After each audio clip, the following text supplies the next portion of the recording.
자, 이슈 따라잡기 순서 돌아왔습니다.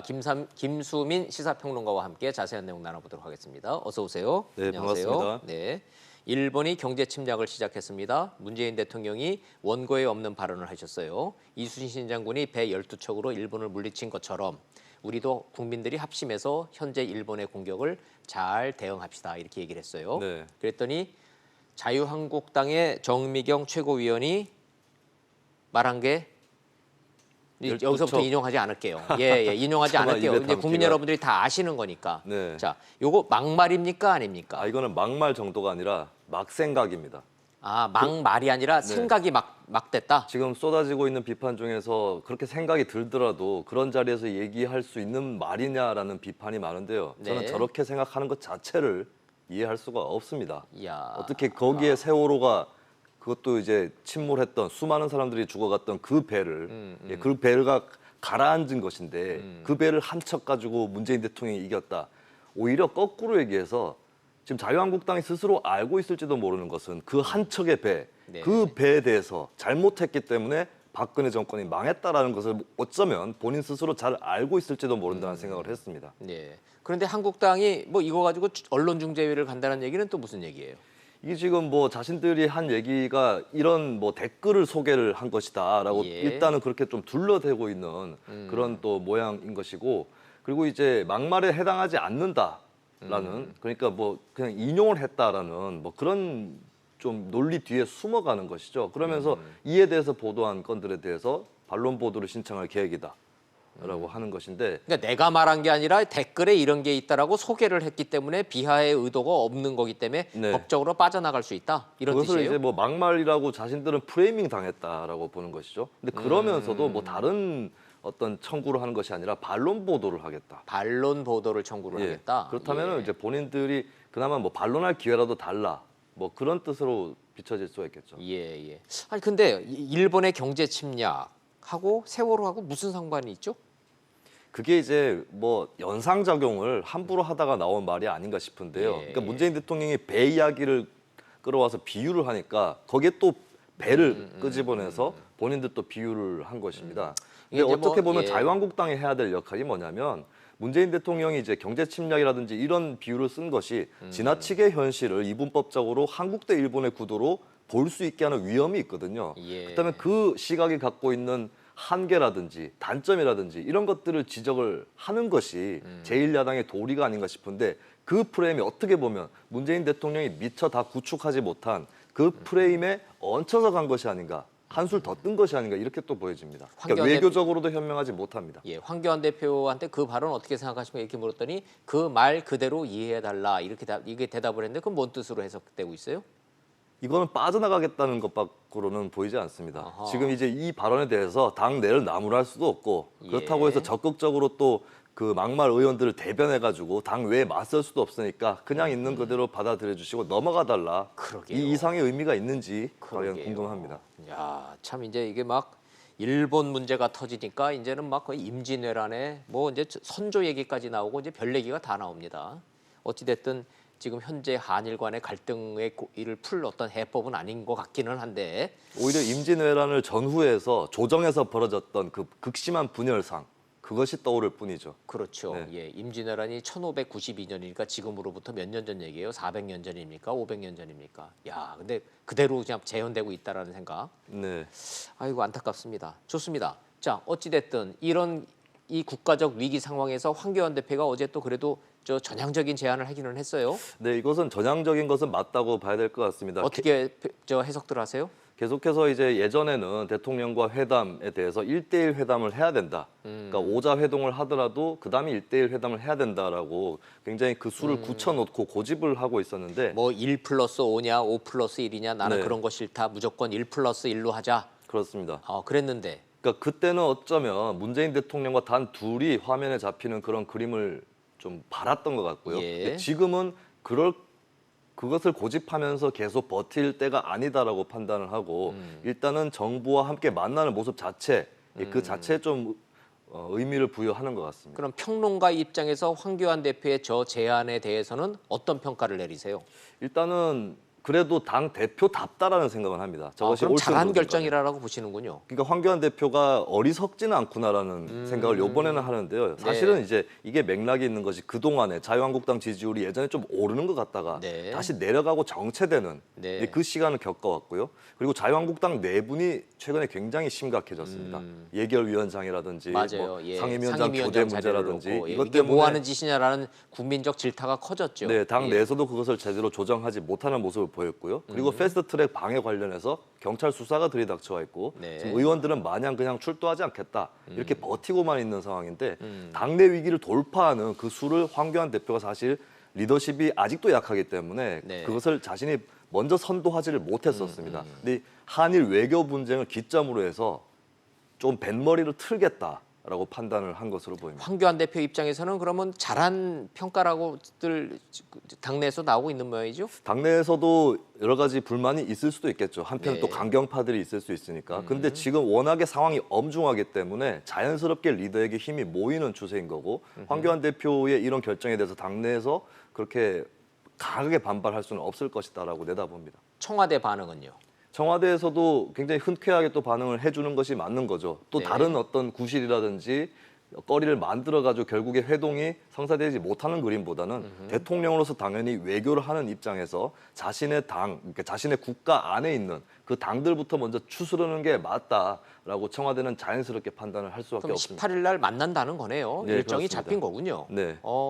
형식과 이거에 대해서는 황교안 대표가 어차피 구애받지 않겠다고 했으니까 청와대 입장에서도 18일 날 만나자라고 일정을 잡은 거군요. 그렇습니다. 예. 국민들 입장에서 보면 오래간만에 여야 5당 대표와 청와대가 이렇게 얼굴 맞대고 이런 대책을 마련하는 것 자체는 다행스러운 일이군요. 네. 근데 또 회동을 했을 때 어떤 대화가 오가는지 예. 또 회동 이후에 여야 관계가 어떻게 되는지 뭐 이거 별개의 따지고 문제죠. 보면은 별개의 문제고 더 나빠질 수도 있는 거니까 한번 지켜봤으면 좋겠습니다. 그러네요. 예. 자, 이와 관련해서 지금 청와대도 이 일본의 경제 침략, 경제 보복에 대해서 고민들이 클 텐데. 네. 자, 조국 민정수석 SNS 정치, 페북 정치, 요거 좀 제가 좀 여쭤봐야 되겠어요. 죽창가 그리고 뭐 보도 자료 올리고 이 페북을 하루에 5건 올렸다며요. 이게 보니까 그 일단은 보도 자료를 액면 그대로 보자면 실수로 올린 겁니다. 산업부에서 이제 배포 즉시 보도해 주십시오라고 달려 있는 거고 네. 배포 시점을 좀 보고 있는 상황에서 그 전에 조국 수석이 SNS를 통해서 보도 자료를 습득하게 되었고 그것을 페북에 먼저 올려버린 것이죠. 얼마나 올라갔어요? 한 10분, 15분? 계속- 15분 정도 먼저 네. 페북에 올린 거죠. 그렇습니다. 산업통상자원부가 공식적으로 보도 자료를 배포하기 전에 조국 민정수석이 개인 페이스북에다 이걸 올려버렸죠. 네, 그리고 이게 객관적으로 유출에 해당하는 건데 예. 묘한 것은 그 이후에 조국 민정수석이 그 게시물을 내리지 않았습니다. 그리고 7월 어차피 14일 공개될 거니까. 그렇기도 하고요. 근데 이제 본인이 실수였다라고 판단한다면 내릴 수도 있는 거였는데 이거는 엎질러진 물이라서 어쩔 수 없다라고 판단을 했는지 그냥 예. 놔뒀고요. 그리고 조금 재밌는 것은 7월 14일 이 시점 이후부터 지금까지 9개 정도의 네. 페이스북 게시물이 올라왔거든요. 그리고 어떤 거는 그냥 링크만 돼 있는 것도 있고. 네. 그래서 이거는 사실은 공직자로서는 또 조국 수석으로서는 좀 글을 많이 올린 거라고 볼 수 있거든요. 네. 그래서 혹시 조금 뻘쭘해서 밑으로 내리기 위해서 좀 더 많이 올린 것은 아닌가 이런 생각도 좀 해보게 됩니다. 그러니까 김수민 평론가님 말씀은 이거를 삭제하기가 좀 모양새가 빠지니까 네. 다른 거를 자꾸 올려가지고 그게 밑으로 내려가도록 네. 일부러 좀 많이 올린 거 아니냐? 네. 그리고 이제 겹겹이 그래요? 계속해서 이제 일본 관련한 그런 게시물들이 또 올라오고 있는데 이것은 어떻게 보면 조국 민정수석이 강경파 예. 예, 롤을 본인이 맡겠다라고 생각한 것이 아닐까. 그게 아니라면 그냥 내가 자연인으로서 이 문제에 관심 있어라고 올리는 그런 상황은 저 조국 수석의 현재 입장, 처지에 비춰봤을 때는 불가능해 보이기 때문에 나름대로 의도가 있을 거라고 본다면 조국 수석은 이제 사실은 현 정부에 대해서 굉장히 반일적이다라고 하는 혐의라든지 주장들이 있지 않습니까? 근데 나는 그렇다. 나는 그런 사람이다라는 것을 일단은 그 강경파의 축을 담당하고 있는 것이 아닌가 그렇게 보여집니다. 아니 그럼 얘기 나온 김에 좀 차분하게 냉정하게 좀 여쭤볼게요. 조국 민정수석이 법무장관 된다며요. 네. 근데 한일 간의 이 경제 보복 문제의 주무 부서는 산업통상자원부지 않습니까? 그렇습니다. 법무장관 후보자가 할 거는 아닌 것 같은데. 네, 그렇습니다. 그래서 사실은 원래 민정수석이라는 자리부터 봐야 될 텐데 예. 민정수석의 원래 본령의 의무는 청와대 비서인 것이죠. 예. 민정수석이 장관보다 더 앞서서 발언을 하거나 이런 행태 자체에 대해서는 진보 보수 양쪽에서 사실 비판이 있었고 이것이 너무 지나치게 문재인 정부가 청와대 중심으로 국정을 운영하는 게 아니냐. 예, 그런 비판에서 본다면 현재 예. 조국 수석의 그런 행동은 적절치 않은 것이라고 볼 수가 있겠죠. 근데 지금 현재 또 현실적인 정치적인 측면에서 보면 조국 민정수석은 정치인이 되어버렸어요. 예, 그런 롤을 굳이 마다하지 않고 지금 이제 그 한일 관계에서 강경파의 역할을 내가 맡겠다라고 하는 예, 그리고 문재인 예. 대통령의 복심 중에 하나다라고 하는 예, 그런 좀 시그널을 또 보여주려고 하는 게 아닌가 그렇게 판단이 됩니다. 그러면 죽창가라는 게 1894년인가요? 제 기억이 맞다면 동학농민혁명. 동학 농민 운동 났을 때 네. 그때 농민들과 민초들이 들고 일어나서 죽창 들고 일어나서 외세에 맞서서 싸우자라는 노래가 저 죽창가라는 노래지 않습니까? 네. 그럼 저 가사를 조국 민정수석이 페북에다 올렸어요. 네. 그러면 현재 저 일본의 경제 침략, 경제 보복하고 연관 지을 수밖에 없는 상황 아닙니까? 그렇죠. 물론 조국 수석 입장에서 할 말이 있겠습니다. 안 그래도 SBS 드라마 녹두꽃이 끝이 나는 글쎄요. 그런 예, 시점이었고 그러니까 SBS 마지막 드라마를 회에서 봐주셔서 참 감사하기는 한데 마지막 시청률도 회에서 죽창가가 막 올라가고. 울려 퍼지고 예, 그런 것 때문에 아 드라마를 보다가 뭐 감상에 젖어서 올린 글에 불과하다 이렇게 또 둘러댈 수 있겠죠. 근데 사실 이제 민정수석이라는 공직 중책을 맡고 있는 사람이기 때문에 이것은 한일 현재 관계에서 예. 자신이 하고 싶은 말을 한 것이다라고 해석될 수밖에 없겠습니다. 그렇죠. 네. 예, 예. 그러니까 일본의 관한에서는 이 죽창가를 부르는 심정으로 단호하게 맞서겠다 이런 의지의 표현이라고 홍남기 뭐 경제부총리는 해석을 하시던데. 네, 그렇습니다. 그래서 한편에서 아까 전에 이제 임진왜란 비유에도 나왔듯이 예. 한일전이라고 하는 그 프레임을 민정수석으로서 또 고수하고 있는 것으로 보이는데 예. 근데 조금 특이한 것은 조국 수석이 계속해서 SNS에 올린 글들을 살펴보면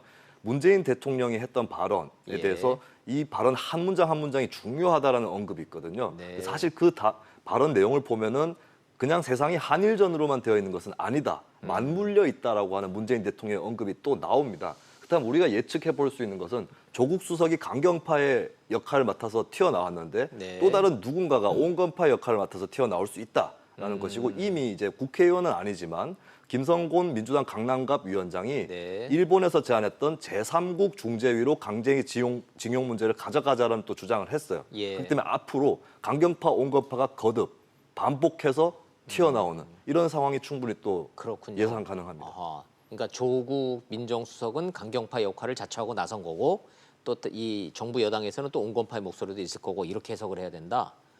아, 이거 좋습니다. 자, 그럼 이렇게 되면은 조국 민정수석 이제 곧 법무장관 지명된다며요.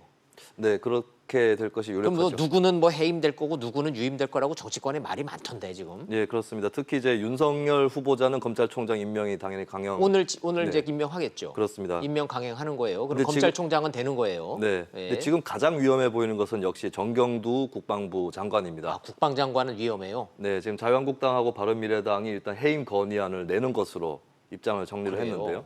근데 이게 또 지켜봐야 될 것이 해임 건의안을 낸다고 해서 그게 국회 과반의 또 동의를 얻어야 되기 때문에 민주평화당이 선택을 어떻게 할 건지 이 부분도 달려 있고 해임 건의안이라는 건 강제력이 또 없기 때문에 그렇죠. 대통령이 받아들이지 않을 수도 있고요. 거꾸로 해임 건의안이 제출되거나 통과되지 않았는데 네. 대통령이 알아서 해임을 하는 그런 사태도 벌어질 수가 있겠죠. 아하. 근데 저는 조금 유임 쪽으로 가닥을 잡아보는 게 네. 예전에 한 사건이 떠올랐던 게 윤광웅 그러니까 예. 참여정부 때 국방부 장관인 윤광웅 장관에 대한 해임 논의가 굉장히 정치권에서 뜨거웠던 적이 뜨거웠었죠. 있었습니다. 기억나요. 그때도 총기 난사 사건 네, 있었고요. 예. 그리고 이제 북한군 병사가 월남을 하는 제대로 잡아내지 못하는 그 네. 사태가 있었고 신원 미상자가 또 월북을 하는 사태도 있었습니다. 그리고 이제 한편으로 이거는 이념적 대결일 수 있는데 주적이라는 그 표현을 맞아요. 직접적 군사 위협으로 바꾸는 그러면서 이제 좀 대북 강경파들의 반발을 샀던 여러 가지 맥락들이 섞여 있었는데 그럼에도 윤광웅 해임 건의안은 통과되지 않았었거든요. 좋아요. 그렇다면 정경두의 운명 이건 속단할 수는 없다고 봅니다. 총 개각 대상이 몇 명? 9명, 10명? 네, 그 정도 규모라고 그럼 이제 알려져 적지 있는데. 않은 적이네요. 예. 문재인 대통령이 누구를 남기고 누구를 갈아칠지 한번 좀 지켜봐줘요. 잘 좀 지켜보다가 네. 시청자 여러분한테 좀 전해주시기 바랍니다. 네, 알겠습니다. 감사합니다. 김평론가님 잘 들었습니다. 네.